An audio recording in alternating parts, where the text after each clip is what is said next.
यहाँ 10 भारतीय घोटाले हैं जिन्होंने काफी ध्यान आकर्षित किया है। हर्षद मेहता घोटाला 1992, इसे प्रतिभूति सिक्योरिटीज घोटाले या 1992 स्टॉक मार्केट घोटाले के रूप में भी जाना जाता है।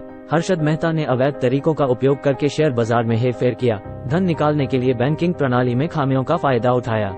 केतन पारेख घोटाला 2001, हर्षद मेहता घोटाले के समान केतन पारेख स्टॉक की कीमतों में हेरफेर करने और बाजार पर गलत धारणा बनाने के लिए सर्कुलर ट्रेडिंग का उपयोग करने में शामिल थे।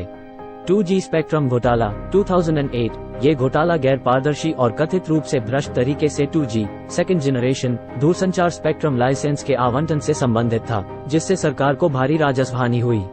कॉमनवेल्थ गेम्स स्कैम 2010, दिल्ली में आयोजित कॉमनवेल्थ गेम्स वित्तीय को प्रबंधन, फाइनेंशियल मिसमैनेजमेंट, बढ़ी हुई लागत और ठेकों और सुविधाओं के आवंटन में व्यापक भ्रष्टाचार के आरोपों से प्रभावित हुए थे।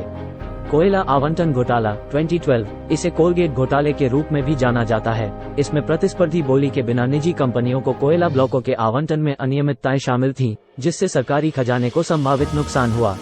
व्यापम घोटाला 2013, व्यापम व्यावसायिक परीक्षा मंडल घोटाला एक बड़ा प्रवेश और भर्ती घोटाला था, जिसमें परीक्षा परिणामों में हेरफेर और भारतीय राज्य मध्य प्रदेश में विभिन्न व्यावसायिक पाठ्यक्रमों और सरकारी नौकरियों में अवैध प्रवेश शामिल था।